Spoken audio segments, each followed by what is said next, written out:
जब सुल्तान डाकू को फांसी के तख्ते पर लटकाया गया तो उससे पूछा गया तुम्हारी आखिरी तमन्ना क्या है। उसने कहा मेरी आखिरी तमन्ना यह है कि मेरी फांसी मेरी मां के सामने मुझे दी जाए।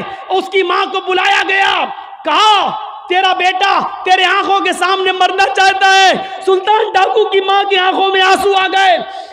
पुलिस वालों ने पूछा आखिर मां के सामने तुम क्यों मरना चाहते हो। उसने कहा ताकि मेरी मां देखे मौत के वक्त पैर कैसे तड़पते हैं, हाथ कैसे तड़पते हैं और रूह कैसे निकलती है। कहा लेकिन तुम इसके लिए मां को क्यों मजबूर करके लाए हो।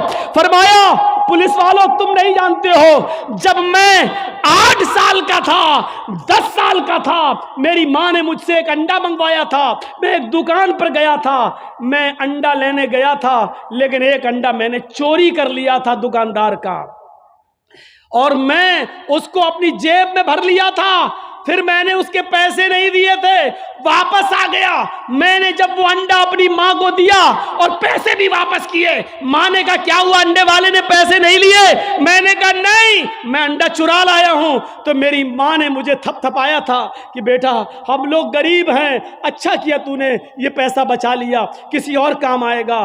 फिर यहीं से मुझे चोरी की आदत पड़ती है, मेरे हौसले बढ़ते हैं, फिर मैं डाकू बनता हूं। फिर मैंने लोगों का माल लूटा और जब लोगों ने नहीं दिया तो मैंने उनकी जानें ली। फिर मैं बहुत बड़ा लुटेरा बन गया और इतना बड़ा लुटेरा बना के पकड़ा गया और कानून ने मुझे फांसी की सजा दी। अगर मेरी मां ने मुझे अंडा चुराते वक्त जब मैं घर पे लाया था उसी वक्त एक थप्पड़ मारा होता और अंडे वाले को देकर माफी मांग ली होती तो आज मैं इतना बड़ा चोर नहीं बनता, आज इतना बड़ा मैं डाकू नहीं बनता, आज मैं इतना बड़ा लुटेरा नहीं बनता। ये मेरी मां की तरबियत थी जिसने मुझे फांसी के तख्ते पर चढ़ा दिया।